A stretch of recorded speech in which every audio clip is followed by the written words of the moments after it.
तेरे प्रभु जानते हैं घट घट की, बजाए जा तू प्यारे मान छूटेगी। तेरे प्रभु जानते हैं बात की, बजाए जा तू प्यारे मान छूटेगी। ओ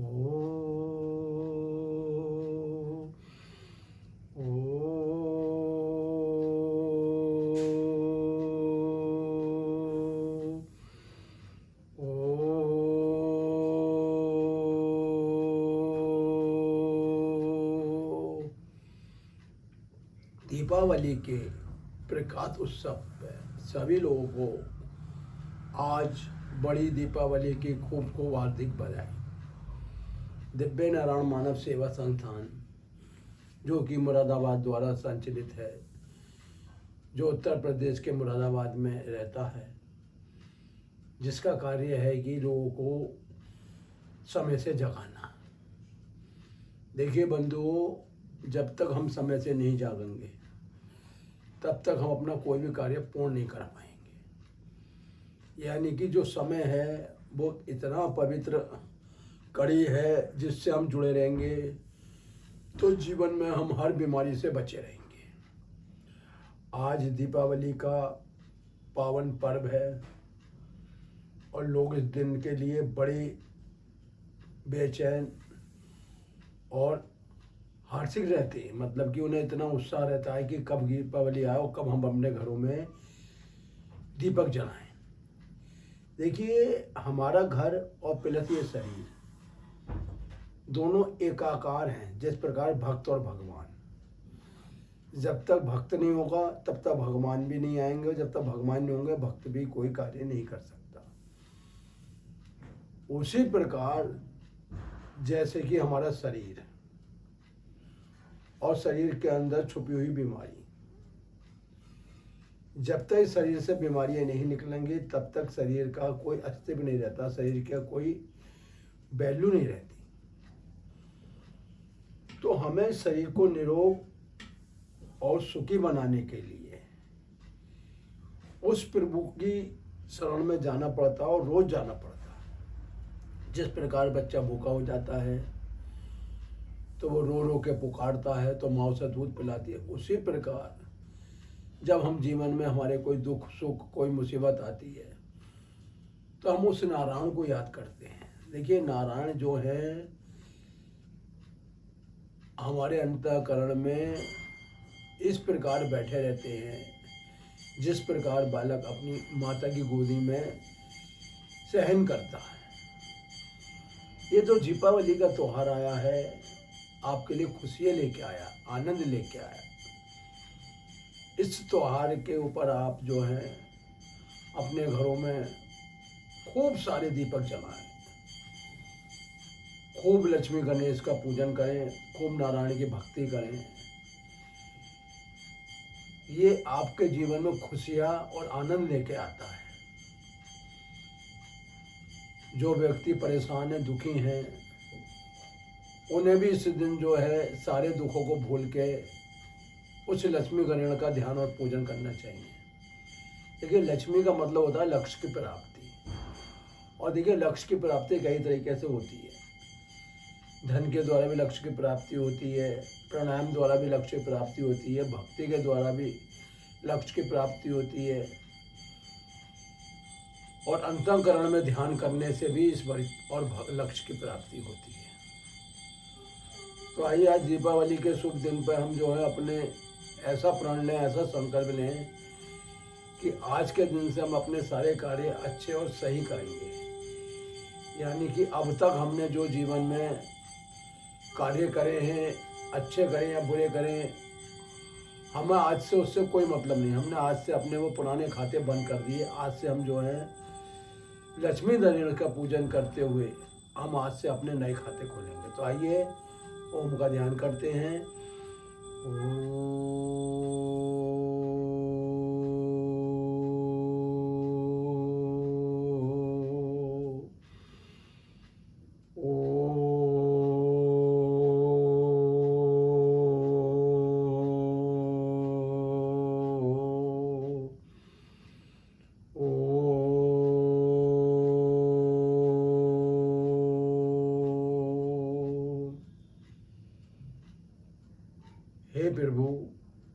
परमात्मा आप हमारे अंतःकरण में आप बसिए और हमारे अंतःकरण के अंदर जो भी अंधकार है उसे मिटाते हुए आप अपना ज्ञान दीजिए, अपना प्रकाश दीजिए। जिस प्रकार राम जी ने अयोध्या में आकर पूरी अयोध्या को प्रकाशमान कर दिया था, उसी प्रकार हे प्रभु आप हमारे इस शरीर रूपी अयोध्या में आइए और हमारे अंदर के अंधकार को दूर करिए। आज के दिन हम जो है एक प्रण लेते हैं कि हम इन सांसों को रोज निरंतर भरेंगे, छोड़ेंगे। उसके लिए हमें जो है वायु मुद्रा, शून्य मुद्रा, पृथ्वी मुद्रा, वरुण मुद्रा, प्राण मुद्रा, अपान वायु मुद्रा, लिंग मुद्रा, जो भी आपको अच्छा लगे। तो सांसों को लंबा गहरा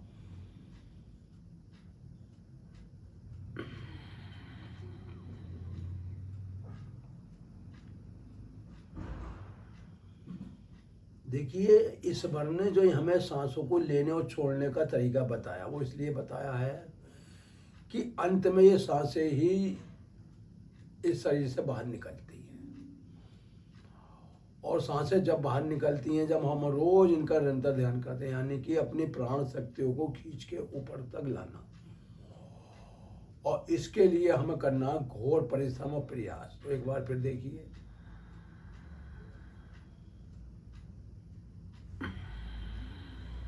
देखिए मित्रों, हर जीवधारी के लिए, हर स्तनधारी के अंदर, हर मनुष्य अंदर प्राण शक्ति होती है। जब तक इस शरीर के अंदर प्राण शक्ति रहती है तब तक ही हमारा शरीर कार्य करता है, और जिस दिन प्राण शक्ति चली जाती है उस दिन शरीर का कार्य बंद हो जाता है। तो प्राणों का स्थान है हमारे फेफड़े। हमें इन फेफड़ों के अंदर सांस को इस प्रकार भरना है, इस प्रकार भरना है कि हमारे अंदर जितनी भी सोई हुई प्राण शक्ति हो जाग जाए। इसीलिए हमने अपने जीवन में योग अभ्यास, प्राणायाम, पंचकर्म ये अपने अपनाया। और देखिए, इसे करने से शरीर की सफाई होती है। जिस प्रकार लोग दिवाली के ऊपर अपने घरों में झाड़ू पोंछा, रंगाई पुताई करते हैं, वो इसीलिए करते हैं कि घर के अंदर से नकारात्मक ऊर्जा बाहर आए और सकारात्मक ऊर्जा पैदा हो। तो जैसे कि आप ये देख रहे हैं कि हम सांसों को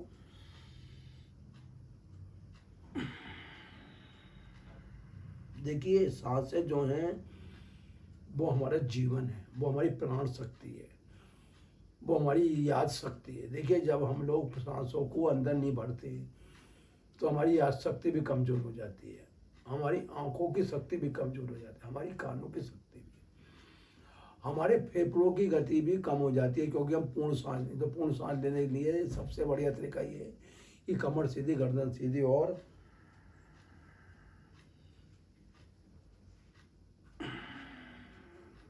ऐसे आप रोज 25-30 सांस ले लें।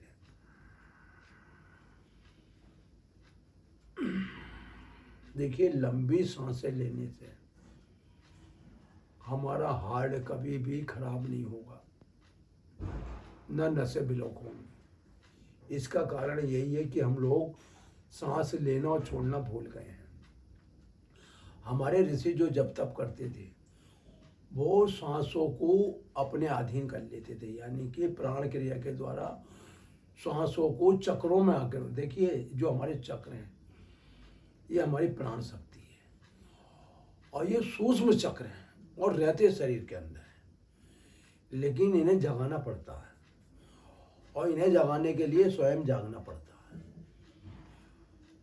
देखिए, आपने जो जीवन में अब तक करा उसे आप भूल जाइए। आपने क्या करा, क्यों करा, किस कारण करा, हमें इससे कोई मतलब नहीं है। हमें तो आज दीपावली के शुभ अवसर पर आपको ये संदेश देना है कि आप आज के दिन सारी बुराइयों को मिटा के अपने अंदर आत्मरूपी दीपक जलाइए। देखिए, आत्मरूपी दीपक जो है हमारे अंदर बहुत कालों से बुझा पड़ा, क्योंकि हमने इस दीपक में कभी न तेल गिरा, न बत्ती लगाई, और न ज्ञान रूपी प्रकाश से हमने इसे जगाया। लेकिन आज दीपावली के शुभ अवसर पे आपका मुख्य कर्तव्य ये होता है कि अपने इन हाथों से कोई अच्छा काम करो। देखो, ये हाथों का मतलब होता है हमें उस परमात्मा के आगे हाथ जोड़ते हुए और मन के अंदर ऐसे धारणा करिए, हे प्रभु, आज के दिन हम अपने पूरे घर में दीपक जलाएंगे और दीपक में से एक दीपक अपने अंतःकरण मन में भी जलाएंगे। क्योंकि बाहर का दीपक तो जब तक उसके अंदर तेल रहेगी, बातें रहेगी, तब तक जलेगा। लेकिन मन का जो दीपक है, ये आपका, ये आदिकाल सनातन काल से जलता हुआ आ रहा है, लेकिन हमारे मन बुद्धि के कारण ये बुझा पड़ा, जिसके कारण हम जो है बार बार जन्म ले रहे हैं और मर रहे हैं। इसलिए आज के दिन हमें अंतर्यामी दीपक को जलाते हुए सांसों को लंबा गहरा,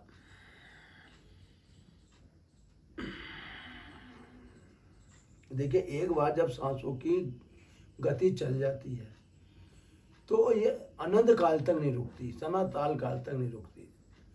जिसका परिणाम आप देख रहे हैं कि आज लाखों वर्ष बीतने पे भी श्री राम जी ने अयोध्या में आकर जो है दीपक जलाए हैं, और जब से आज तक दीपक जलते हुए आए। इसीलिए आप अंतर रूपी मन में भी दीपक जलाएं। देखिए, जब ये पेट अंदर खिंच जाता है तो समझ लीजिए आपके अंदर ज्ञान रूपी प्रकाश आ जाता है। और वो जब ही आता है जब आप सांसों को रोज इन नाड़ियों के द्वारा खींचोगे। देखिए मित्रों, इन जिन लोगों की नाड़ियाँ बंद रहती हैं उनके जीवन में कभी भी स्वास्थ्य लाभ नहीं मिलता, क्योंकि इन नाड़ियों का संबंध होता है हमारी पाचन शक्ति से, हमारी स्मरण शक्ति से, हमारी ज्ञान शक्ति से।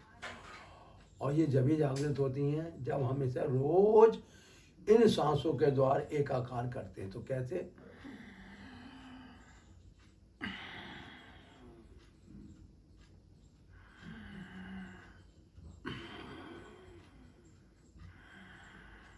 उसी प्रकार ये जो हमारा पेट है,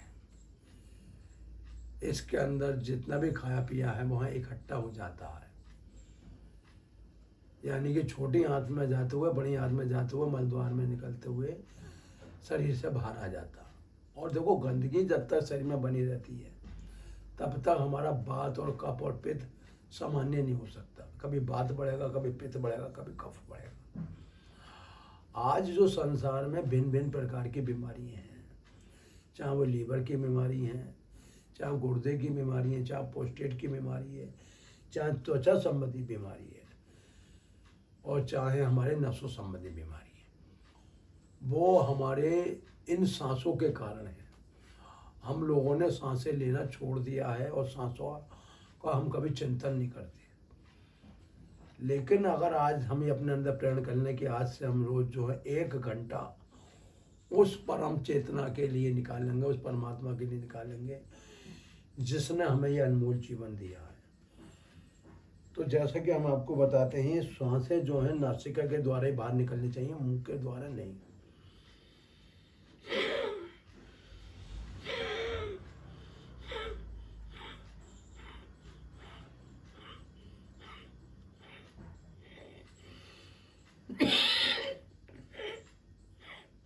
देखिए, हम सांसें जब तक बाहर नहीं छोड़ेंगे तब तक हमारी नस नाड़ियाँ सही से काम नहीं करेंगे।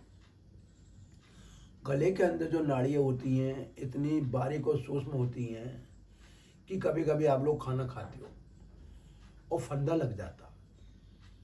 उस फंदे के कारण कभी कभी व्यक्ति की जो हृदय गति भी रुक जाती है, क्योंकि श्वास लेने की प्रतिक्रिया जो है अपनी जगह से हट जाती है।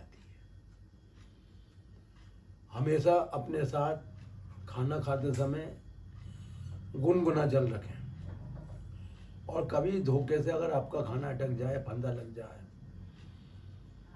तो उस गुनगुने जल में हल्का सा जो है आप नमक घेर के और घोट भर के और सांस को लंबा भरें और निकाल दें,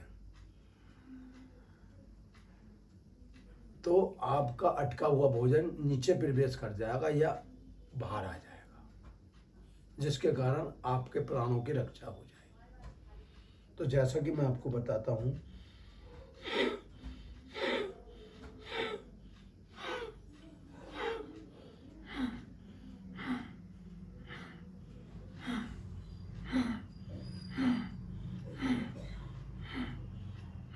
देखिए जब ये पेट अंदर जाता है तो आपके अंदर जो खाया हुआ खाना है, और खाना आप समझ लीजिए जो अनाज होता है वो 20 घंटे से पहले नहीं पचता, और उस अनाज के बीच जो है कम से कम 12 से 16 घंटे का अंतर होना चाहिए। यानी कि जो भोजन हमने शाम को 7 बजे करा तो अगले दिन उस भोजन को जो 7 बजे करें, नहीं तो 10 बजे करें। यानी कि उसके दौरान जो उसका, नहीं तो आपकी जितनी भी शक्ति है, जितनी भी प्राण बल है, वो उस खाने को पचाने में लग जाएगा। दूसरा, रात्रि में जो लोग देर से भोजन करते हैं तो सारी उनकी जो शक्ति है वो सारी उनके भोजन को पचाने में खर्च हो जाती है। यानी उनके शरीर की जो क्षति होती है, जो कोशिकाएं कमज़ोर पड़ जाती हैं, वो सही नहीं हो पाते, जिस कारण जो है हम समय समय पे बीमार पड़ते रहते हैं। तो आप अपने खाने के बीच इतना अंतर रखिए कि पहला भोजन पचे तब अगला भोजन ग्रहण करें। यानी कि आपको जो है बहुत हल्का भोजन लेना है। फिर भी अगर आपका मन नहीं माने तो आप क्या है, दूध ले सकते हैं, दूध के साथ कुछ अल्पाहार ले सकते हैं। चाहें तो थोड़ा सा अपने घर में इस प्रकार का, जैसे आटे की कतली है या कुछ भी है, या सूजी का हलवा, मतलब इस प्रकार का आहार लें कि आपका जो पहले खाया हुआ भोजन है वो पचना चाहिए, तभी आप अपने जीवन में रोगों से मुक्त हो पाओगे। तो जैसा कि हम कहते हैं कि सांसों को बाहर फेंकना, सांसों को इसलिए बाहर फेंकते हैं कि हमारे अंदर कार्बन डाइऑक्साइड की मात्रा बढ़े नहीं। अगर शरीर के अंदर कार्बन डाइऑक्साइड की मात्रा बढ़ जाती है तो ऑक्सीजन का लेवल घट जाता है, जिस कारण शरीर के अंदर जो है प्राण शक्ति निर्बल और कमज़ोर पड़ जाती है। तो जैसा कि हमने आपको बताया,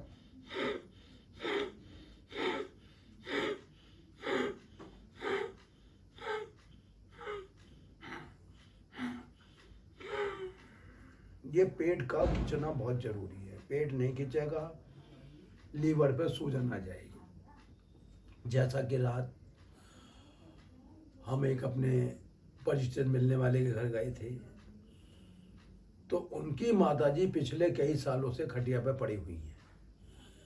उनके पैर ये मोटे सूजे हुए हैं, हाथ ये मोटे सूजे हुए हैं।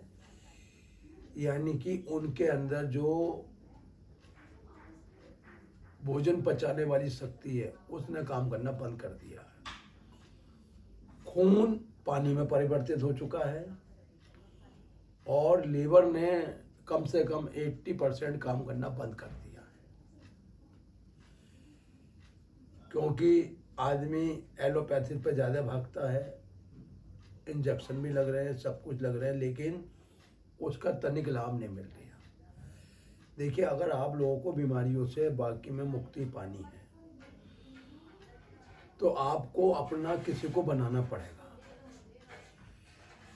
किसी भी योगाचार्य, किसी भी गुरु, किसी भी ऐसा संस्थान जो लोगों के स्वास्थ्य में बारे में चिंतित रहता है, उससे आपको अपना संपर्क जोड़ना पड़ेगा। इस समय इस देश में बहुत बड़े बड़े योगाचार्य में, संत में हैं, लेकिन गहराई से कोई भी आपको नहीं बता पाता। और हमारा दिव्य नारायण मानव सेवा जो ट्रस्ट है वो आपको बहुत बारीकी से बचाता है। यानी कि शरीर को जितनी कैपेसिटी में आहार चाहिए उससे आप थोड़ा कम भाग इस शरीर को दोगे तो शरीर के अंदर कभी कोई बीमारी नहीं आएगी। दूसरी बात, आपको रोज मूलबंध, उद्यान बल, जलंधर बंद रोज करना है। देखिए, मूलबंध, उद्यान बंद, जलंधर बंद करने से शरीर का फंक्शन कभी खराब नहीं होता। जैसा कि मैं आपको बता रही हूँ कि रात हमारे एक परिचित थे, उनकी माता जी का जो है पित्त ने काम करना बंद कर दिया। देखिए, जब पित्त शरीर का खराब हो जाता है तो उसका सबसे ज़्यादा असर हमारे खून और नसों पर पड़ता है, जिस कारण शरीर की जितनी नसें हैं सब काम करना धीरे धीरे करके बंद कर देती है और व्यक्ति कितना भी पैसा खर्च कर ले लेकिन शारीरिक लाभ नहीं मिल पाता। मूलबंध क्या है? देखिए, मूलबंध हमारा जो दो इंद्रिय है नीचे की, यानी कि मल द्वार और मूत्र द्वार, इन दोनों का शरीर के अंदर बहुत बड़ा योगदान है। अगर किसी कारण बस हमारा मूत्र मार्ग अवरुद्ध हो जाए, यानी रुक जाए, तो हमारे गुर्दे तुरंत खराब हो जाएंगे। और मल द्वार रुक जाए तो हमारी आंतों में इन्फेक्शन होने के कारण आंतों में पेशाब भी हो जाता है, यानी आंतों के अंदर ऐसा इन्फेक्शन होता है कि फिर हम उन्हें सही करने में असमर्थ रहते हैं। इसीलिए हम आपको मूलबंध बताते हैं। मूलबंध का क्या है कि श्वास को बाहर निकाल के और मल द्वार को खींच के ऊपर छोड़ देना, और ये क्रिया 10 बार करनी है। आइए भगवान का ध्यान करते हैं, मूलबंध करें। देखिए, मूलबंध करने से जिन लोगों का बार बार धातु कमजोर हो जाते हैं, यानी पेशाब के साथ उनके धातु का बहना, वो एक बहुत बड़ी समस्या है। उसमें आदमी के शरीर में खाया पिया नहीं लगता। तो धातु को संगठित और मजबूत करने के लिए हम आपको मूलबंध बताते हैं। मूलबंध करने से आपकी जठराग्नि इतनी तेज हो जाएगी, भोजन आपका सरलता से पचेगा। इसीलिए आप इसे खींचे।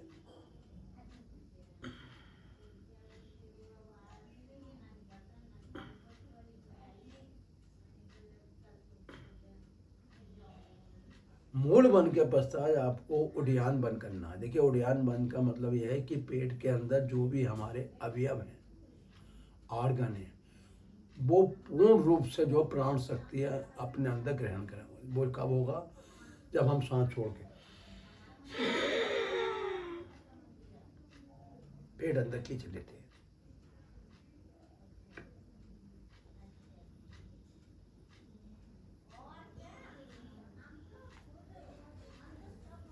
फिर एक बार और पेट अंदर खींच लिया।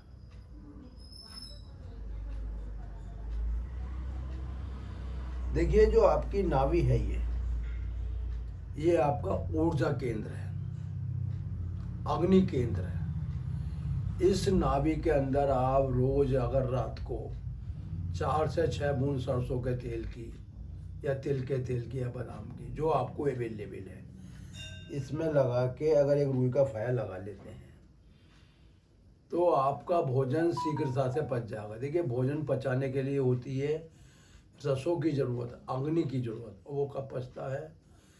जब हम इसके अंदर ऑयलिंग करते हैं। दूसरी बात, हफ्ते में 1 से 2 दिन इस शरीर की मालिश करें और अपने हाथों से करें। उससे यह है कि आपको एहसास हो जाएगा कि हमें कहाँ कितना बल लगाना है। दूसरी बात, मूलबंध, उद्यान बंध, जलंधर बंध। देखिए, ये जो ठोड़ी होती है, ये ठोड़ी भगवान ने इसलिए बनाई है कि हमें इसके द्वारा यहाँ कंठ को अंदर दबा देना। देखिए, जो हमारे कंठ होता है, ये माता सरस्वती का भवन और द्वार है। आप देखते होंगे बहुत से बच्चे बचपन से गूंगे बहरे हो जाते हैं। वो इसीलिए हो जाते हैं, जो उनकी ये नलियाँ होती हैं, जो खाक होता है, जो कंठ होता है, उसके अंदर जो स्पीकर होती है, जो ध्वनि होती है, जो चंचुल नाड़ियों का समावेश होता है, वो काम नहीं करता।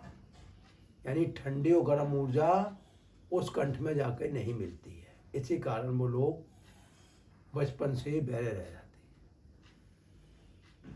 अगर ऐसे बच्चों को दक्षिण व्रत संघ होता है, उसमें जल रख के शुरू से ही पिलाया जाए और रोज उन्हें 15 मिनट ओम की ध्वनि सुनाई जाए, तो ऐसे बच्चे बोलने लगेंगे। देखिए, हमारा जो शरीर है ये ओमकार है, यानी नासिका जो आ रही है ये ओमकार है, ये आंखें जो बन रही है ये ओमकार है।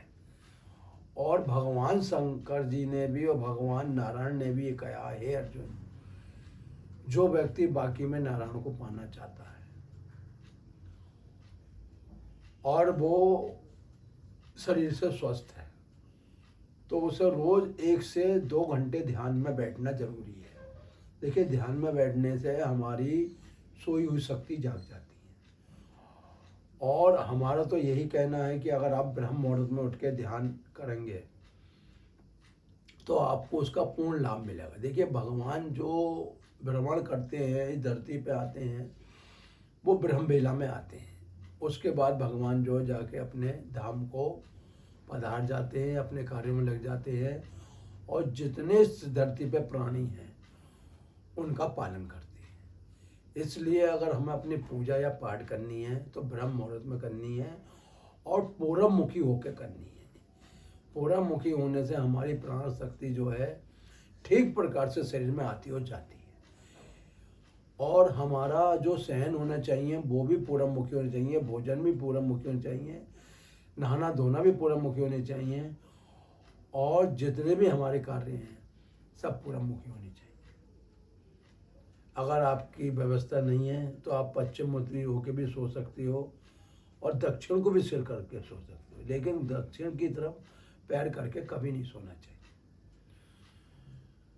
तो ये हम जो कंठ दबाते हैं तो इसलिए दबाते हैं कि हमारा जो कफ है वो हमारे गले में न रुके, हमारी नसों में सूजन ना आए, हमारा खान पीन सही रहे, इस कंठ में कांटे न बने।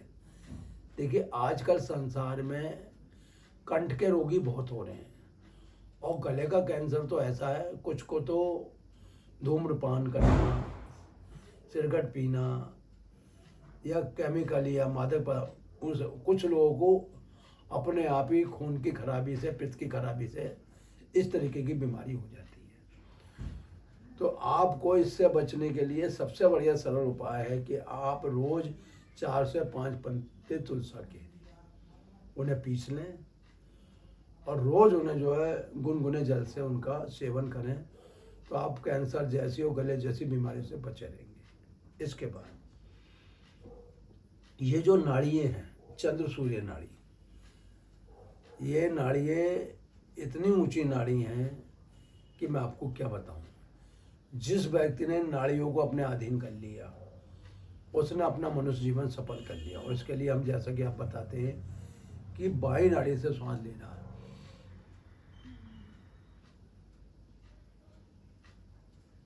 दाएं से छोड़ना, दाएं से वापसी।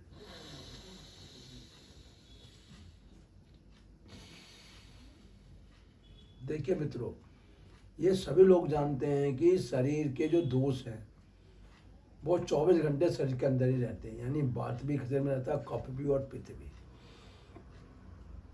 पहले हमारे देश में नाड़ी के ज्ञाता बहुत थे, क्योंकि जो नाड़ी ज्ञाता होता है उसके अंदर कोई लोभ और लालच नहीं होता है।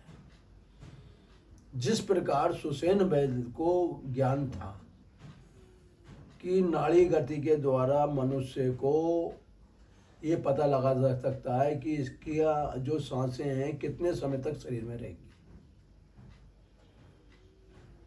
क्योंकि सुसेन वैद्य जो थे वो रावण के अधीन थे, लंका के ही लोगों का उपचार करते थे।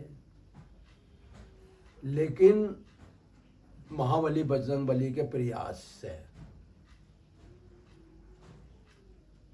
वो लंका के बाहर आ गए, और बार बार विभीषण और हनुमान जी और श्री राम जी के विनती करने पर उन्होंने अपना जो वैद्य धर्म अपनाया। देखिए, वैद्य धर्म क्या होता है आपको मैं आज बता दूं। वैद्य धर्म ये होता है कि एक बार को किसी मरीज पे पैसा नहीं है, अब वो निर्धन कमजोर है, तो वो अपनी जमा पूंजी से भी अगर उस मरीज का इलाज करके प्राणों को बचा देते हैं तो इससे बड़ी कोई दौलत नहीं है। लेकिन आज के जो वैद्य हैं, डॉक्टर हैं, वो कभी भी इस परोपकार में नहीं लगते, और उसी का कारण यह है कि आज हमारा जो सृष्टि का बीमारियों का क्रम है, लोग दवाओं के और इलाज के अभाव में अपने प्राणों को त्याग देते हैं। जबकि ईश्वर ने जो सृष्टि में दिया है वो प्राणी सेवा करने के लिए दिया है। यानी कि हम सामर्थ्यवान हैं, ऊर्जावान हैं, शक्तिवान हैं, धनवान हैं। तो हमारा कर्तव्य ये होता है कि हमें उस मरीज का हर तरफ से ध्यान रखना, और वो जब भी संभव है जब वेद जो है अपना सही से अपना धर्म निभाए, अपने वेद धर्म का पूर्ण लोगों को सहयोग दे। हम देख रहे हैं ऐसे ऐसे वेद हैं कि हम उनके बारे में कुछ कह नहीं सकते। उन्हें पता है कि आदमी गरीब है, लाचार है, मजबूर है, दवाई की कीमत देने में असमर्थ है, और अगर वो दवाई की चलो कीमत कहीं से उधार ले भी जाता है, तो मेरा कहना यह है कि अगर मान लो कि किसी भी दवा पे कोई कंपनी छूट दे रही है 30 से 40%, तो वो अपना नफ़ा ले ले और वो जो उसका छूट है वो उस मरीज को दे दे। तो मानिए कि कोई किसी मरीज की दवा 1000 रुपये की आई और 30% उस वैद्य ने उसे राहत दे दी, तो उस व्यक्ति को वो दवाई 700 रुपये की पड़ गई। उस 300 रुपये में उसने अपने घर का खर्चा, राशन पानी। तो ऐसा मरीज जब सही होता है और जीवन में किसी लायक बनता है, तो वो कभी भी मानव धर्म नहीं भूलता है। एक बहुत पुरानी कहानी है। एक डॉक्टर साहब कहीं से आ रहे थे और रास्ते में उनकी गाड़ी खराब हो गई। घना जंगल था, जंगली जानवर वहाँ निकल आते थे, शेर, चीते वगैरह, और डॉक्टर साहब की गाड़ी में पंचर हो गया। डॉक्टर साहब मन ही मन प्रार्थना करने लगे, हे प्रभु, हे नारायण, हे दीनानाथ, आप ही हमारी प्राणों की रक्षा कर सकते हैं। आप ही हमारे लिए अब जो है कोई ऐसा फरिश्ता भेजें जो हमें इस मुसीबत से निकाल दे। भगवान ने उनकी पुकार सुनी और एक व्यक्ति जो गाड़ी मैकेनिक था, उसने गाड़ी रोकी, पूछा, हे मान्यवर, आपको क्या परेशानी है? डॉक्टर साहब अपनी फैमिली के साथ थे, उनके 2 बच्चे भी थे, वो स्वयं भी थे। बोले, भाई हम इस वीरान जंगल में फंस गए हैं और हमारा घर में यहाँ से 100 किलोमीटर दूर है। वो व्यक्ति एक गाड़ी मैकेनिक था, उसने अपनी सूझबूझ से उनकी गाड़ी चालू कर दी और डॉक्टर साहब जो है सकुशल अपने घर आ गए। उस समय बाद, 2-3 साल बाद, वही मैकेनिक जो था उसका कहीं एक्सीडेंट हो गया और वो काफ़ी गंभीर रूप से घायल हो गया। वो व्यक्ति जो है उन्हीं डॉक्टर साहब के अस्पताल में उसे भर्ती करा गया, और जब वो व्यक्ति थोड़ा सही हो गया तो उसका बिल बना 2.5 से 3 लाख रुपए। वो डॉक्टर साहब के टेबल पे आया। डॉक्टर साहब बोले, इस व्यक्ति से आपको कोई चार्ज नहीं लेना, कोई पैसा नहीं लेना। उनका स्टाफ बोला, हे सर, आप क्या कर रहे हैं? अगर हमने ऐसे पैसे नहीं लेंगे तो कैसे हमारा अस्पताल चलेगा? डॉक्टर साहब बोले, आप उस मरीज को मेरे धोरे लाइए। उस मरीज को स्ट्रेचर पे बैठा के डॉक्टर साहब के सम्मुख लाया गया। डॉक्टर साहब बोले, भाई मैंने आपका पूरा पैसा माफ कर दिया। उस व्यक्ति को बड़ा आश्चर्य हुआ। बोले, सर मैंने ऐसा कौन सा पुण्य कार्य कर दिया जिस कारण आप मुझसे पैसे नहीं ले रहे? बोले, याद करो, अब से 2 से 3 साल पहले जब मैं अपनी फैमिली के साथ आ रहा था तो घोर अंधेरा था और मेरी गाड़ी करीब 50-60 किलोमीटर घर से दूर खराब हो गई थी। तब आपने मेरी गाड़ी ठीक करी थी, और जब मैंने आपको पैसे देना चाहा तो आपने कहा, हे सर, आप जैसे कि मैं आपकी मदद करते हूँ, कोई मुसीबत में फंसा हुआ हो तो आप उसकी मदद कर देना, मेरे पैसे पूर्ण हो गए। बोले इस बात से मैंने सीख ली कि अगर कोई मुसीबत में फंसा हुआ है, अगर हम उसकी हेल्प कर देते हैं तो पता नहीं इस बार हमें उसका फल कहाँ देता है। उसी वजह से मैंने आपसे शिक्षा ली, और जो ज़रूरतमंद होता है मैं अब उससे फीस नहीं लेता हूँ, न अपना हॉस्पिटल का चार्ज देता हूँ। तो मेरा कहने का मतलब यह है कि हम अगर बहुत काबिल डॉक्टर हैं और हमें ये दिख रहा है कि व्यक्ति जो है बहुत कमज़ोर है, पैसा देने में असमर्थ है, तो आप उससे अपनी जो भी दवाई के पैसे बनते हैं वो ले लीजिए, और दिव्य नारायण द्वारा जो मानव सेवा है इसमें सहभागी बनिए। तो मित्रों, जैसे कि आपको मैं बता रहा था कि अनुलोम विलोम का मतलब होता है कि नाड़ियों के अंदर पूर्ण वायु को भरना और अंदर की पूर्ण कार्बन है इसको बाहर निकालना। वो कब निकलती है? जब हम बाएं से लेते हैं, दाएं छोड़ देते हैं, दाएं से वापसी,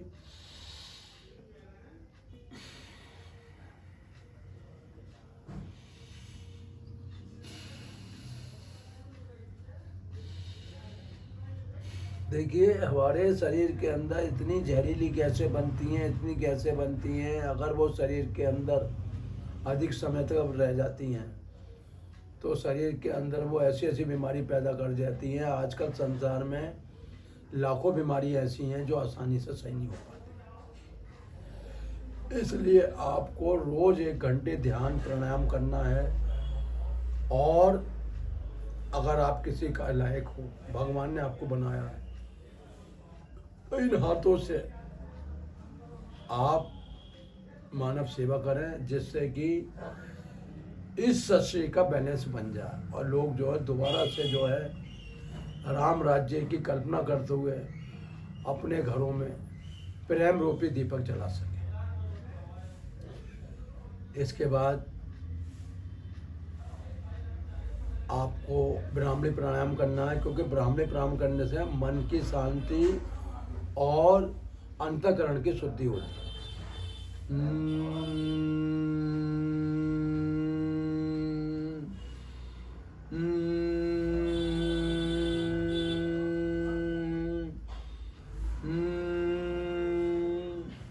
देखिए मित्रों, हमें जीवन में कभी ये नहीं भूलना चाहिए कि हम जो धरती पे आए हैं एक विशेष उद्देश्य के लिए आए हैं, और विशेष हमारा उद्देश्य ये है कि हमें सब कुछ यहीं छोड़ देना है। साथ जो जाएगा वो हमारा कर्म जाएगा, वो हमारी भक्ति जाएगी, और वो हमारा जो है इस वर्ग के प्रति करा हुआ कर्म जाएगा। तो जैसा कि मैं बताता हूँ कि पश्चिम तान आसन, देखिए ये आसन जो है हमारे श्री राम जी भी लगाते थे, शंकराचार्य भी लगाते थे, और भगवान शिव भी इस आसन लगाते हैं। देखिए अमरता क्या है कि शरीर के अंदर कोई बीमारी ना रहे, वात कफ पित्त समान रहे, और दोनों नाड़ियाँ अपनी गति से कार्य करें। तो इसके लिए जो मैं आपको ये बताता हूँ, देखिए ये अंगूठे जो हैं ये हमारे अग्निज भंडार हैं। अगर हम इन अंगूठों को पकड़ कर हुए और सिर को यहाँ मिला देते हैं,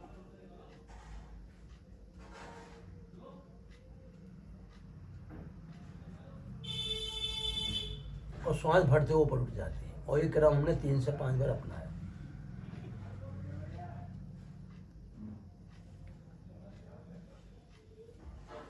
एक बार और।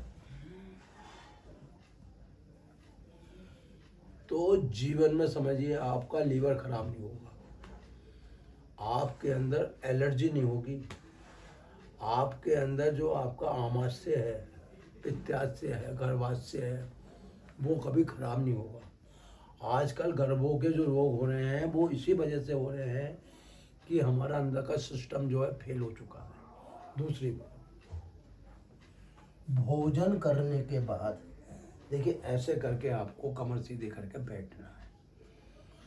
ये आपके भोजन के अंदर पूर्ण रस बनाएगा, और जब आपके भोजन में पूर्ण रस बन जाता है ना, तो आपका रक्त भी शुद्ध, आपका मांस भी शुद्ध, आपकी हड्डी भी शुद्ध, आपका मैदा भी सुख, आपका ओज भी सुख, यानी सब कुछ आपका शरीर के अंदर सिस्टम ठीक से काम करने लगेगा। तो आज दीपावली के शुभ अवसर में जो मैंने आपको ये संदेश दिया है वो इसीलिए दिया है कि करे जा तू जग में भलाई का काम, तेरे दुख दूर करेंगे राम।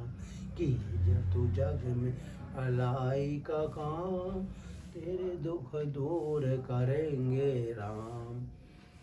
तो अंत में दिव्य नारायण की तरफ से आप सभी को खूब खूब साधुवाद, और खूब जो है मिलके खुशी से दीपावली मनाएं, अपने घरों में दीपक जलाएं और औरों के घरों में भी खुशियाँ मनाएं, उनका ध्यान रखें। इसी के साथ जय श्री राम, जय श्री राम। सनातन धर्म जिंदाबाद जिंदाबाद जिंदाबाद। जय ओम नमो नारायणाय, ओम नमो नारायणाय।